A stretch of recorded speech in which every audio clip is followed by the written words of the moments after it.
Moi, c'est Florin. Je réalise des vidéos voyages et des clips depuis presque 10 ans maintenant. Et aujourd'hui, je te fais découvrir la magnifique île de Lanzarote aux Canaries. Et ça commence plutôt fort parce que ce que tu vois là, c'est le spectacle qu'on a eu 1 heure après être sorti de l'aéroport. Mais attends, je vais revenir un tout petit peu en arrière. Après 4 heures d'avion, on a récupéré notre voiture de location à l'aéroport chez Siccar en fin d'après-midi et on a foncé dans le nord de l'île, précisément ici, dans le petit village de Magaise où on a posé nos bagages. La lumière était magnifique et ça tombait bien car on était à 5 minutes d'un des meilleurs spots pour regarder le coucher de soleil, le Mirador del Rio. On a une vue incroyable sur l'île de la Graciosa qui est là, à laquelle on peut accéder en bateau d'ailleurs. Je sais pas si on va avoir le temps de le faire malheureusement. Spoiler alerte, on n'y est pas allé, mais tu peux effectivement la visiter et le bateau met une trentaine de minutes et part de Orzola. En tout cas, nous on est resté là à profiter de la vue et à prendre quelques photos jusqu'à la tombée de la nuit. Par contre, effectivement, dès qu'il n'y a plus de soleil, il fait un tout petit peu frais.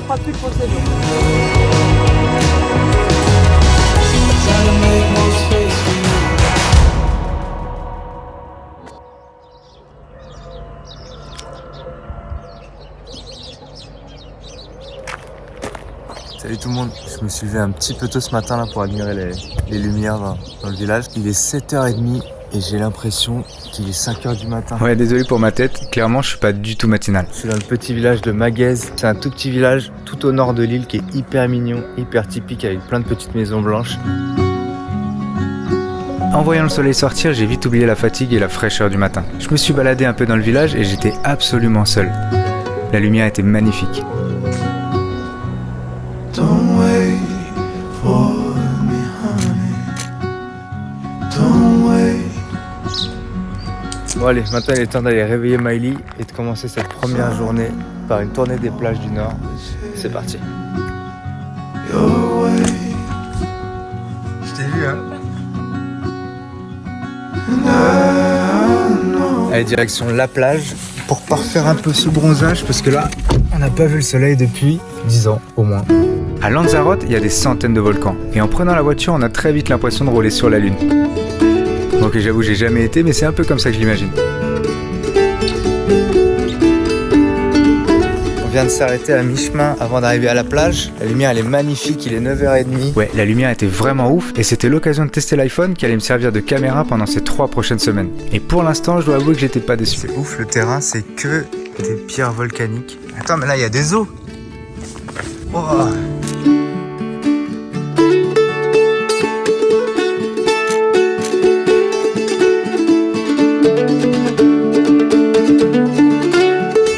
Bon, allez, maintenant, on va vraiment à la plage. Alors pas du tout, on s'est de nouveau arrêté parce que j'avais envie de tout filmer tellement c'était beau, mais on a quand même fini par arriver. On vient d'arriver sur la plage de Orzola, on se sent tout petit. Bon, par contre, quand il n'y a personne dans l'eau, c'est pas bon signe. Ouais, clairement, elle était super froide. On a préféré bronzer et regarder les gens surfer. C'est apparemment un spot très cool pour débuter d'ailleurs. C'est la première plage qu'on fait du séjour, et vraiment magnifique. Et apparemment, la plage servait aussi de piste d'atterrissage de parapente. Mais bref, Miley elle a tenté un petit bain parce que clairement c'est la plus courageuse des deux et on a repris la route en passant devant les belles maisons blanches du village de Orzola.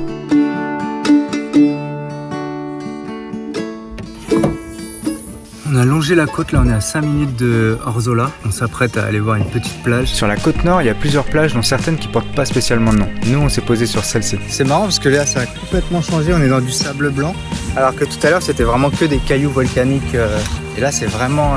on est dans des petites dunes. Les gens ils se mettent dans ces petits rochers là, ils font des petites cabanes.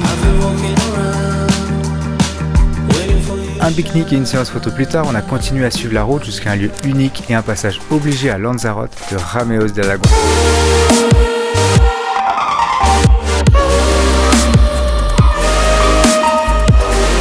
Ce lieu magique, c'est un ensemble de caves volcaniques aménagé par l'architecte et artiste natif de l'île, César Manrique. L'entrée coûte 10 € et tu peux y manger, boire un verre ou même écouter des concerts. Par contre, la jolie piscine là, désolé mais c'est interdit de s'y baigner. Après cette petite pause magique, on a traversé l'île d'est en ouest pour rejoindre la plage de Famara et profiter du coucher de soleil. C'est un des plus beaux spots pour admirer les lumières de fin de journée.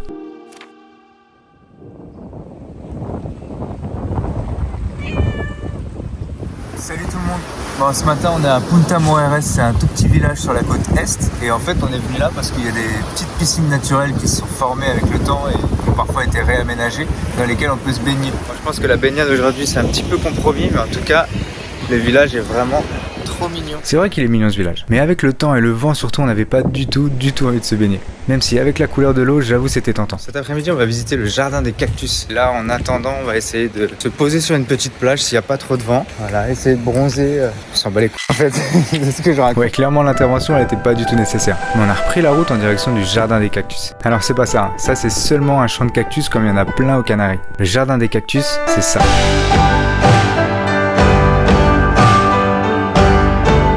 Combien tu joues du bongo là? Faut que je refasse ma blague. Pour combien tu fais du tam-tam là-dessus là? T'imagines, tu mets ta main là? On est au jardin des cactus, toujours sur la côte est de l'île. C'est aussi un lieu qui a été fait par César Manrique, l'architecte et l'artiste du Ramey Hotel de Goa où on était hier. L'entrée coûte un peu moins de 10 €, je crois que c'est 6 € l'entrée. Il y a un petit café-bar là-haut, donc c'est vraiment une super balade à faire. Faire des photos dans ce genre de lieu où il y a beaucoup de public, on passe beaucoup de temps à attendre. Pour le coup, il n'y a personne, mais il n'y a pas de soleil.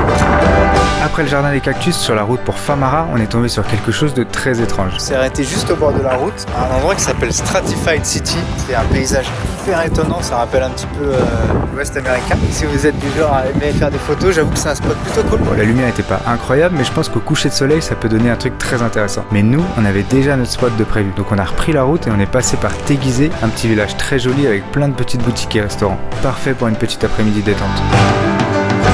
Allez, retour en voiture, direction Famara Beach.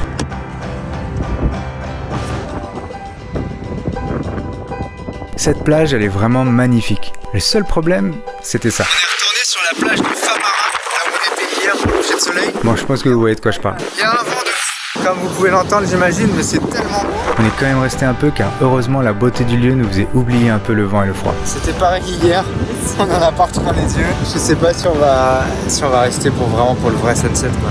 C'est tellement beau.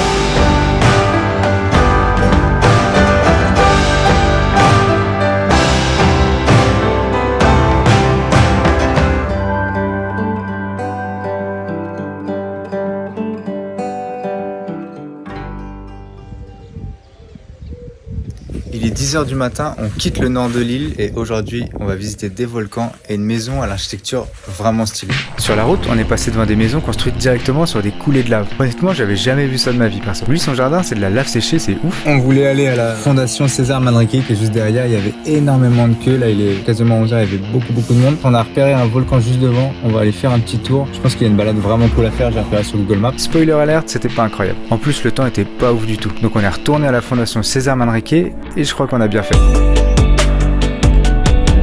C'est l'ancienne maison de l'artiste et architecte construite dans une coulée de lave. Il y a plusieurs bulles volcaniques reliées par des tunnels dans lesquels il a installé divers salons. C'est vraiment une visite à faire si on aime l'architecture et le design. Bon, je vous ai dit en début de vidéo qu'à Lanzarote, il y avait des centaines de volcans. Du coup, niveau rando, c'est pas facile de faire un choix. Mais aujourd'hui, on a voulu en gravir un assez unique de par sa couleur, la Montaña Colorada. Miley nous a fait ses meilleurs sandwichs et on a attaqué la rando sous un vent absolument déchirant. Le palmier incliné que j'avais vu sur internet. On s'est arrêté faire quelques photos et bien sûr, je pouvais pas partir sans grimper le palmier. Ouais, bon, ok, je suis très limité en escalade. Mais bref, on a continué la rando et mis à part ce vent hyper fatigant, la balade était magnifique. Allez, on attaque la montée. Honnêtement, ça va. C'est pentu mais relativement court. Et la vue nous fait vite oublier la fatigue. Et après une dizaine de minutes, on atteint enfin le sommet. Le vent, il s'est complètement violemment. Il nous pousse. Ça souffle tellement, on s'est réfugié là dans un petit creux. C'est presque dangereux en fait. Le vent, il nous pousse, mais tellement violemment. Je sais pas si j'ai déjà été bousculé comme ça. J'ai été bousculé comme ça. C'est violent. Après ce magnifique spectacle, on a repris la route direction le sud de l'île. Est-ce que vous saviez qu'à Lanzarote, on faisait du vin? Au centre de l'île, on peut d'ailleurs s'arrêter dans des nombreux bodegas pour en goûter ou en acheter. Il y en a absolument partout. Sans déconner, regardez Google Maps, tous ces petits points noirs là, c'est des vignes. D'ailleurs, à noter qu'apparemment, ils les coupent vers octobre, donc si vous voulez admirer le paysage, c'est plutôt l'été que c'est joli. Sur la petite station balnéaire de Playa Blanca et on s'est mis là parce qu'on va prendre le ferry après-demain pour aller à Fuerteventura, mais ça j'en ferai une autre vidéo. Du coup on a voulu se rapprocher un petit peu, prendre le ferry et puis aussi explorer un petit peu le sud, puis on va manger des tapas. Et c'est exactement ce qu'on a fait. On s'est trouvé un petit resto face à la mer et on a terminé cette journée par des délicieuses tapas.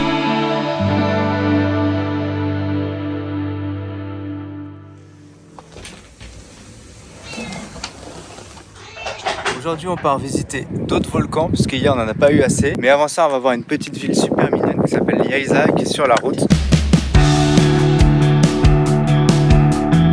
On a vu sur la route le musée de l'aloe vera. On a vu que c'était gratuit. On va aller voir ce que ça donne. Lanzarote, c'est un super spot pour acheter de l'aloe vera. Ils en cultivent énormément. Et d'ailleurs, en vrai, on a appris pas mal de petits trucs cool dans ce petit musée. On s'est arrêté dans le petit village de Yaiza. Pas si on va rester parce qu'il y a quand même beaucoup de monde.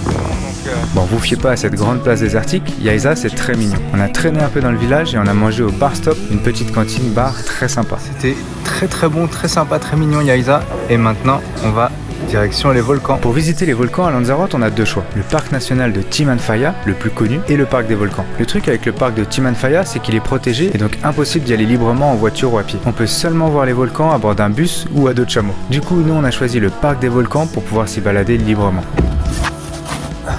On est sur le parking de la rando. Bon, je vais vous épargner le vent. Ce volcan, c'est la Caldera Blanca et on peut l'explorer à pied. Les chemins sont tous tracés, mais ne nous demandez pas comment on a réussi à se perdre. La vérité, c'est qu'on voulait prendre un raccourci, mais ça n'a pas marché. On est en train de suivre un chemin, on n'a aucune idée de s'il mène quelque part. Il n'y a plus de chemin ? Merde. Bon, après quelques minutes de galère, on a retrouvé le chemin qui menait au petit volcan situé juste en face de la Caldera Blanca. On est monté et il y avait tellement de vent que c'était quasi impossible de se mettre debout. On est redescendu prudemment et on a pris la direction du deuxième volcan. Le chemin est assez simple et comme l'autre, il y a une dizaine de minutes de montée à peu près. Et une fois de plus, la vue nous fait oublier le vent et la fatigue. Tout en haut du cratère, franchement ça allait. C'était plus simple que ce qu'on a fait hier. Ouais.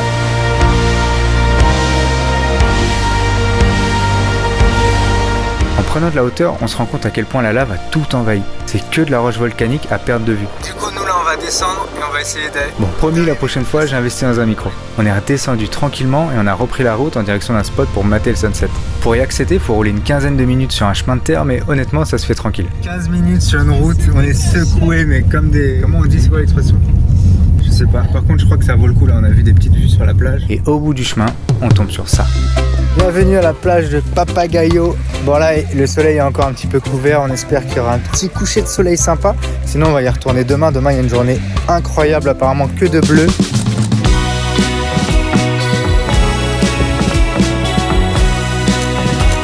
Le soleil se couche sur Papagayo. J'ai du mal.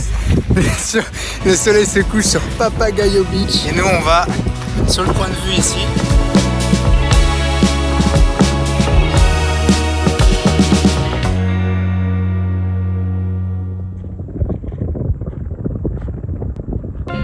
Dernier jour à Lanzarote, on a décidé pour cette dernière journée qui est magnifique de passer la matinée à El Golfo, un tout petit village sur la côte, par là.